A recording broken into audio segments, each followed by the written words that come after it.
Good morning বন্ধুরা, তোমরা সবাই কেমন আছো? আশা করি খুব খুব ভালো আছো। কৃষ্ণা লাইফ স্টোরি ব্লগে তোমাদের সবাইকে অনেক স্বাগত। তো আজকে হচ্ছে শনিবার আর এখন বাজে সকাল 8টা। তো তোমাদের সাথে নিয়ে আজকের ভিডিওটা স্টার্ট করলাম এখন থেকে। তোমরা পুরো ভিডিওটা দেখতে থাকো আর আমাদের সাথে থাকো। এই একটু আগে ঘুম দিয়ে উঠলাম আর ঘুম দিয়ে উঠেই দেখি আমাদের টুম্পা সোনা চলে এসেছে। তো টুম্পা আগে আসতো মানে 10টার দিকে, এখন ও আর কি ওর কোনো একটা অসুবিধার জন্য ও হচ্ছে এখন একটা বাড়িতে কাজ করছে, তো সেটা হচ্ছে আমাদের বাড়ি। আর সব বাড়িগুলো ও কাজ ছেড়ে দিয়েছে, কেন জানি না। তা ও বললো আমি শুধু একটা বাড়ি কাজ করব। তো আগে তো 3-4টে বাড়ি কাজ করতো, তারপরে আমাদের এখানে আসতো। আর এখন হচ্ছে যেহেতু আমাদের বাড়িতে কাজ করে বলে ও আর কি সকালবেলা 7টার সময় চলে আসে। ঘুম দিয়ে উঠলাম, তো উঠে হচ্ছে এই ঘরের দিকে এলাম, মানে আমাদের বড় ঘরে। তো এসে দেখি টুম্পা কাজ করছে আর বললো কৃষ্ণা দিয়ে আমি চা খাবো। তো ও তো ঠিক নেই, কখনো লিকার চা খায় আবার কখনো তোমার দুধ চা খায়। তোকে জিজ্ঞাসা করলাম যে কী চা খাবে, তো বললো আজকে হচ্ছে লিকার চা খাবো। তো ওর জন্য লিকার চা করে দিলাম। আর আজকে তো শনিবার, আজকে হচ্ছে বাপির ছুটি। তো বাপিও মানে অন্যদিন সকালবেলায় তো খেয়ে বেরিয়ে যায়, দুধ কর্নফ্লেক্স বলো দুধ রুটি বলো, বেশিরভাগ দিনই দুধ রুটি খেয়ে যায়। তো আজকে হচ্ছে বাপি ছুটি ছিল বলে বাপিকে বললাম বাপি তুমি কি চা খাবে? তো বাপি বললো হ্যাঁ দে, বাড়িতে যখন আছি। তো বাপি আর বাপি তো এমনি হচ্ছে লিকার চা খায়, দুধ চা খুব কম, মাসে হয়তো 1 থেকে 2 বার। তো বাপি লিকার চা খেলো, বাপি আর টুম্পা।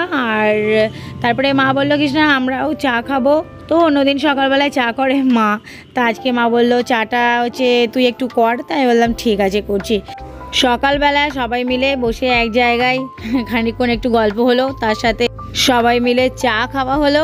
আর জানো তো আজকে টুম্পা দেখলাম বেশ খুশি। তো জিজ্ঞাস করলাম যে টুম্পা কি ব্যাপার এত খুশি? তো বলছে কৃষ্ণাদি জানো আমাদের আজকে হচ্ছে খরগোশের বাচ্চা হয়েছে 6খানা। আসলে টুম্পার হচ্ছে খরগোশ আছে, এবারে ওর বলছে আমার 6খানা খরগোশের বাচ্চা হয়েছে বলে তো ও ভীষণ খুশি। আর খুশি তো হবেই, যাকে নিয়ে লালন পালন করে, তো তার যদি আর একটা পুচকু বেবি আসে তো সেটা ভীষণই আনন্দের বিষয়।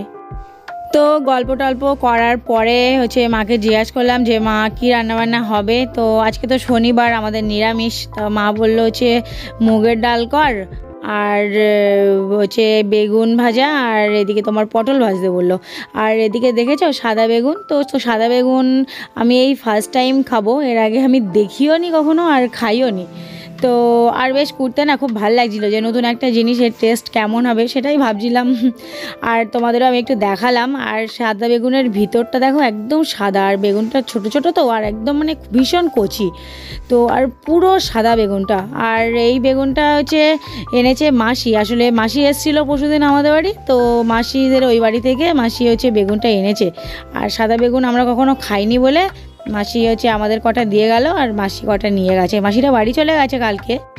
সাদা বেগুন তোমরা কে কে খেয়েছো হচ্ছে অবশ্যই কমেন্ট করে জানিও। আর এদিকে হচ্ছে আমি তো ডালটা প্রথমে হচ্ছে সিদ্ধ করে নিলাম। আর দেখলে এই যে মুগের ডাল রান্না করছিলাম, তো মুগের ডালটা দেখেছো আমি দোকান দিয়ে নিয়ে পরে হচ্ছে ধুয়ে দিয়েছিলাম। আসলে অনেকে তো মুগের ডাল মানে ভেজে আর কি তারপরে সিদ্ধ করে, কিন্তু আমরা মুগের ডাল যখন রান্না করি মুগের ডাল ভেজে আমরা রান্না করি না, আমরা এমনি হচ্ছে সিদ্ধ করে নিই। আসলে দিদা বলে কি, এটা দিদার থেকে শোনা, দিদা বলে যে মুগের ডাল নাকি ভাজলে অনেক সময় হচ্ছে গ্যাস হয় আমাদের। তো বলে যদি না ভেজে আর কি এইভাবে খাওয়া যায় মানে সিদ্ধ করে, তাহলে সেটা আর কি গ্যাসটা কম হয়, মানে সেটা স্বাস্থ্যের পক্ষে আর কি ভালো। তো ওই জন্যই আমরা আর কি হচ্ছে মুগের ডাল ভাজি না।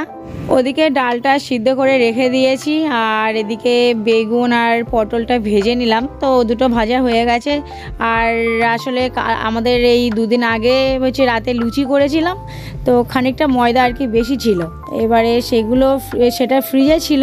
তো তারপরে মা দেখলাম সকালবেলা বার করে দিল আর মা বলল সকালে লুচি করতে, তো তাই জন্যই আমি ওদিকে হচ্ছে লুচি করছিলাম। আর এদিকে তোমার দিদা ঘুম দিয়ে উঠে আগে হচ্ছে রান্না করেছে সুজি, আর দিদা শুকনো সুজি রান্না করে, আর সত্যি কথা খেতে না খুব সুন্দর হয়। তো বিয়ের আগে আমি কখনো এরকম সুজি খাইনি, তো দিদার হাতে এই প্রথম এরকম ধরনের সুজি খাওয়া, একদম শুকনো শুকনো আর খেতে না ভীষণ ভালো লাগে।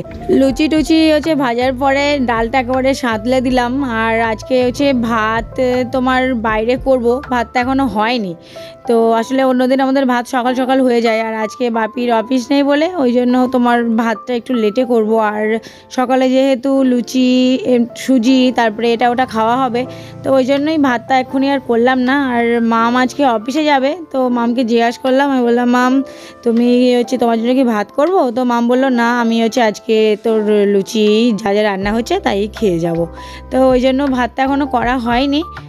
আর টুম্পা তো তোমার এই কদিন মানে সকাল সকাল আসছে, এবার সে একটা অসুবিধা হয়ে গেছে। আসলে ও আগে আসতো 10টার দিকে, এবার ও কাজ বাজ করে তোমার 11টার দিকে চলে যেত। আর আমাদের তো সকাল সকাল রান্না হয়ে যায়, এবারে যা রান্না বান্না হয়ে যেত এবার টুম্পাকে দিতাম, ও খেয়ে দিয়ে চলে যেত। এবার এই কদিনও সকাল সকাল আসছে, এবার সে তখন আর রান্না হচ্ছে না। এবারে সেই কী যে খেতে দেবো সেটাই হচ্ছে চিন্তার। তো এদিকে আজকে ভাতও হয়নি, আর যখন মানে আমি লুচি করছি তার আগে ও চলে গেছে। তো কালকে রাতে একটুখানি পান্তা ভাত ছিল, তো সেই পান্তা ভাত দিলাম। আর হচ্ছে আর কিছু ছিল না তখন, মানে আমার পটল ভাজা বেগুন ভাজা কিছু হয়নি। তো একটা বললাম টুম্পা হচ্ছে তোমাকে একটা ডিম ভেজে দেবো? তো বললো হ্যাঁ কৃষ্ণাদি তাহলে একটা ডিম ভেজে দাও। তো ওকে ডিম ভাজা আর পান্তা ভাত দিলাম, তো খেয়ে দিয়ে তারপরে চলে গেছে। জানো না এই কদিন না ওরকম অসুবিধা হচ্ছে, আসলে যা রান্না হয় ওকে আগে রোজ সেরকম খাবার দিতাম। টুম্পা হচ্ছে জিজ্ঞেস করলে বলে কৃষ্ণাদি যা আছে হচ্ছে আমাকে তাই দাও। তো অন্যদিন তো সকাল সকাল তোমার ভাতটা হয়ে থাকে, হয়তো একটু আলু সিদ্ধ ঘি, আরও ঘি আলু সিদ্ধ খেতেও পছন্দ করে, তো ওইসবই টুকটাক দেওয়া হয়। আর সকালে উঠে দিদা যা রান্না করে তো সেই সব যা থাকে তাই দেয়া হয়। আমি লুচি ভাজছিলাম, আর তোমরা কি একটা জিনিস খেয়াল করলে হচ্ছে, তোমরা কি দেখেছো আমি লুচি ভাজছিলাম কেমন করে? ওই যে লুচির ওপরে লুচিটা যে তেলে দিলাম, তো তেল দেওয়ার পরে দেখবে আমি হচ্ছে বারবার মানে আর কি তেলটা না লুচির ওপরে ছিটাচ্ছিলাম। আসলে ওইভাবে যদি তুমি লুচির ওপরে দাও না তেলটা ছিটিয়ে ছিটিয়ে, তো তোমার হচ্ছে লুচিটা না ভীষণ ফোলে। আর তার সাথে একটু মানে ময়দাটা একটু ভালো করে একটু ময়াম দিতে হবে। আর তাহলে ওই যে ওপরে যদি এরকম তেল ছিটিয়ে ছিটিয়ে দেওয়া হয় না লুচির ওপরে তেলে দিয়ে, তো তোমরা করে দেখবে। আমার তো মনে হয় এইভাবে করলে না হচ্ছে লুচি না সত্যিই ফোলে। তো তোমরা একবার ট্রাই করে দেখতে পারো। আসলে এটা আমি কোথা দিয়ে শিখেছি আমি জানি না, কিন্তু কোনোভাবে হয়তো একা একা হয়ে গেছে। তো আমি যখনই লুচি করি না, তো আমি এইভাবেই হচ্ছে লুচি করি। আর জানো তো বিয়ের আগে আমি রুটি লুচি কিছু করতে পারতাম না, তো এখন হচ্ছে করতে করতে না হচ্ছে এখন শিখে গেছি। আর আমার মাদের ওখানে গিয়ে যখন আমি করি, মা বলে বাবা তুই আগে করতে পারতিস না, আর এখন কি সুন্দর শিখে গেছিস।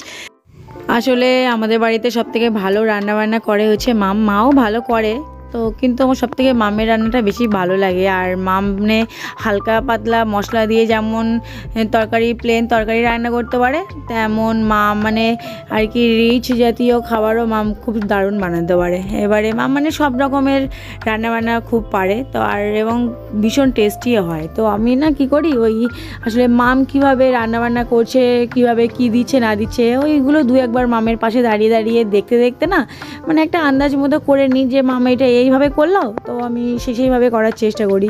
ওই জন্য মাম যখন রান্নাবান্না করে তো আমি মামের ওখানে দাঁড়িয়ে দাঁড়িয়ে হচ্ছে দেখি। এবার দেখতে দেখতে করতে করতে তোমার এখন মোটামুটি অনেক কিছুই পারি, যেমন আগে কিছু রান্নাবান্না পারতাম না, তো আর ভালো তো হতোই না। তো সে তুলনায় হচ্ছে এখন মোটামুটি আগের থেকে তবুও একটু হয় রান্নাবান্না।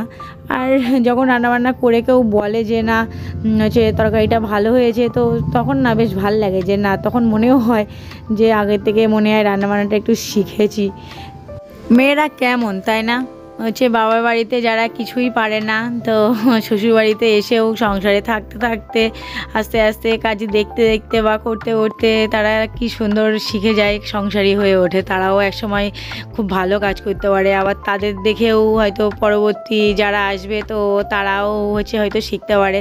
তো আগে মা বলতো যে আমি বিয়ের আগে হচ্ছে কখনো কোনো কাজ করিনি, তো এখন দেখ আমি কত কাজ করতে পারি। তো সেরকম আর মার দেখে দেখে অনেক কিছু আমিও শিখি, যে এইগুলো মা এইভাবে করছে বা এইভাবে বলছে, সেগুলো শোনার চেষ্টা করি, জানার চেষ্টা করি। তো সেইভাবে আমিও আস্তে আস্তে হয়তো শিখে যাচ্ছি। তো এই সংসারে আগে দিয়ে অনেক কিছু মোটামুটি হচ্ছে বুঝে গেছি, আর আরও অনেক কিছু আছে, এখনও কিছুই হয়নি ধরতে গেলে। তো তোমাদের সাথে গল্প করতে করতে প্রায় অনেক কাজবাজ হয়েই গেল।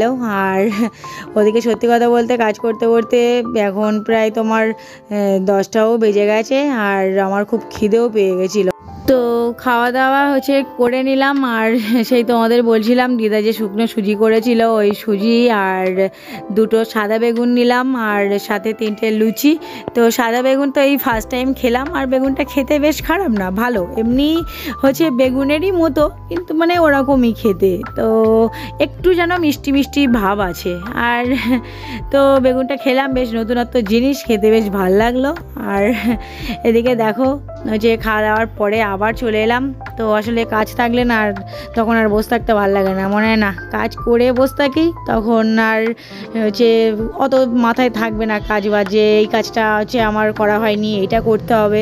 তো ওর থেকে মনে হয় যে কাজটা যখন আছে সেটা তখন করে নিলে, তখন এবার তুমি বসে থাকো, তুমি যেটা তোমার মন চাই তুমি সেটা করো। আর দেখবে তোমার এই যে কাজগুলো হয়ে গেল না, তারপরে তুমি বসলে তখন তোমার বেশ নিজেরই ভালো লাগবে যে না কাজবাজগুলো হয়ে গেছে, এবার একটু বসি বা যেটা মন চাই সেটাই করি। জানো তো ঠান্ডা চলে গেল, আর আমাদের আর বড়ি দেয়া হলো না। তো সত্যি কথা বলতে এবার বড়ি দেওয়ার সময়ই পাইনি, বড়ি দেওয়ার উদ্যোগ করে তো মা। তো এবছর সত্যি মা মানে এত ব্যস্ততা, বাইরের কাজ এদিকে ওদিকে, তো সে আমাদের আর মানে বড়ি দেয়াই হয়নি। তো ফাল্গুন মাসের তোমার আর কি 2 দিন থাকতে লাস্টের দিকে তো মা তোমার ডাল ভিজিয়েছিল, এবারে ডাল টাল ভাঙিয়ে এনেছে। আসলে আমাদের এখান দিয়ে এখন তোমার আগে তো মানুষ শিলে বাটতো, কিন্তু আমাদের এখানে এখন মেশিন হয়েছে, তো এখন সবাই ওই মেশিনে ভাঙাতে যায়। তো মেশিনে ভাঙালে মানে বেশিক্ষণ সময় লাগে না, তো সেইভাবে মেশিন থেকে ভাঙানো হলো।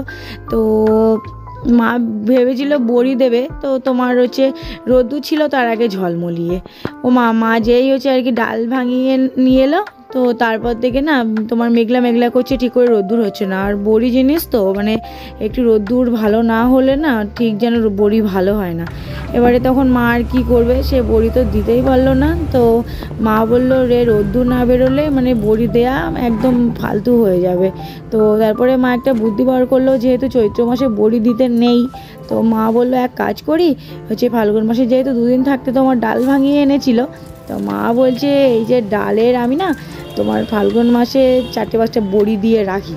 তো যেহেতু বড়িটা এঁটো হয়ে গেল আর বড়ি দেয়া হয়েছে ফাল্গুন মাসে 2-4টে, তো মা বললো আর এই ডালগুলো ফ্রিজের মধ্যে রেখে দেবো, তো তোমার রোদ্দুর বেরোলে আমি চৈত্র মাসেই দিয়ে দেবো।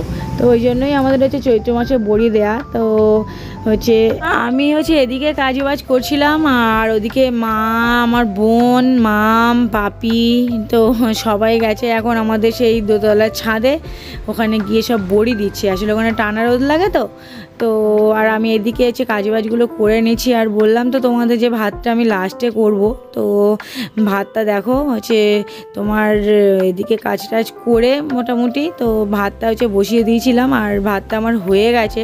তো ভাতটা নামিয়ে নিলাম, আর এবারে আর খুব বেশি কাজ নেই।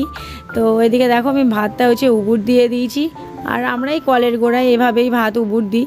তোমাদের একটা টিপস দিই, তো জানো তো এই যে আমরা আর কি যখন ফ্যান উবুর দিই, ভাতের ফ্যান, তো ভাত উবুর দেওয়ার সময় যে ওই এটা হয় না, ওই যে আর কি ধোঁয়াটা বেরোয় না, ওই যে গরম ধোঁয়াটা, অনেক সময় দেখবে ওই যে তোমার ধোঁয়াটা এসে না হাতে খুব আর কি গরম লাগে। তো তোমরা একটা কাজ করবে, যখন দেখবে তোমাদের হাতে গরম ধোঁয়াটা লাগছে না ভাত উবুর দেওয়ার সময়, যখন হাতে তোমাদের গরম ধোঁয়াটা লাগবে তখন তোমরা না ফু দেবে, মানে মুখ দিয়ে ফু দেয় না, তো ওই ফু দেবে হাতে তোমার যেখানে গরম লাগছে খুব, তো ওখানটায় ফু দিলে না দেখবে ওই যে ধোঁয়াটা না আর লাগে না, আর তুমি ভালোভাবে ভাতটা না উবুর দিতে পারবে। তো এইভাবে একবার আজকে যে টিপস দুটো বললাম তোমরা একটু ট্রাই করে দেখো যে আমার কথাটা সত্যি কি না। তো যাই হোক, গল্পে গল্পে প্রায় অনেক কাজ হয়ে গেল। তো আসলে সকালের দিককার কাজটা হয়ে গেল, তো এদিকে ভাতটা হয়ে গেল আর ভাত ওদিকে তো উবুর দিয়ে দিলাম। আর তারপরে চলে এলাম এই যে রান্নাঘরে, আর কি বাইরের রান্নাঘরে ভাত করেছিলাম। তো সকালবেলার রান্নাঘরটা তোমার পরিষ্কার করা হয়নি, তো ওইভাবে ভাতটা করে নিয়েছিলাম। তো তারপরে ভাবলাম যে না, এখন একেবারে রান্নাঘরটা পরিষ্কার করে নিই। তো ঝাড়টা আসলে কাঠ এনেছিলাম, তো তোমার সব কাঠেরই আর কি গুঁড়ো গাড়া। আর এদিকে তোমার ওই যখন ছাই খানিকটা জমেছিল, তো সেই ছাইগুলো ভাবলাম আজকে একটু ফেলে দিই, কদিন ধরে ছাইগুলো ফেলা হচ্ছে না। এবারে তো ছাইটাইগুলো হচ্ছে পুকুরে ফেলে দিয়ে এলাম। আর তারপরে চলে এলাম হচ্ছে এদিকে গোবর দিতে। তো এদিকে একটুখানি গোবর দিয়ে নেবো। আসলে আমাদের এই উনুনটা না একটু মানে নোনা টাইপের কেন লেগে গেছে, বাপি বলছিল যে উনুনটা ঠিক করতে হবে। তো যাই হোক, আমি এদিকে হচ্ছে তোমার এই যে আমাদের এদিকে বলে গোলা ভাঁড়, তো এই গোলা ভাঁড়টা হচ্ছে নিয়ে এলাম। আর এসে এই যে গোবর দিয়ে দিচ্ছি। আর জানো তো মাটির উনুনে গোবর দিলে না, আর তাতে রান্নার পরে একদম গরম উনুন তো হচ্ছে তোমার কি সুন্দর না, একটা বেশ মাটি মাটি কি দারুণ একটা পোড়া পোড়া টাইপের না গন্ধ বেরোয়। আর গন্ধটা না আমার জাস্ট অসাধারণ লাগে। তো তোমাদের কাদের এই হচ্ছে গন্ধটা ভালো লাগে উনুন গোবর দিলে, অবশ্যই তোমরা কমেন্ট করে জানিও। আর আমার এদিকে হচ্ছে টুকটাক কাজ বাজ হয়ে গেল, আর গোবরও দেয়া প্রায় কমপ্লিট। আর তো আজকের ভিডিওটা এখানেই রাখছি। ভিডিওটা যদি ভালো লেগে থাকে like comment share and subscribe করতে ভুলো না। তো আসছি নতুন একটা ব্লগ ভিডিওর সাথে, ততক্ষণ তোমরা সুস্থ থেকো, সাবধানে থেকো, টাটা বাই বাই, দেখা হচ্ছে নেক্সট ব্লগে।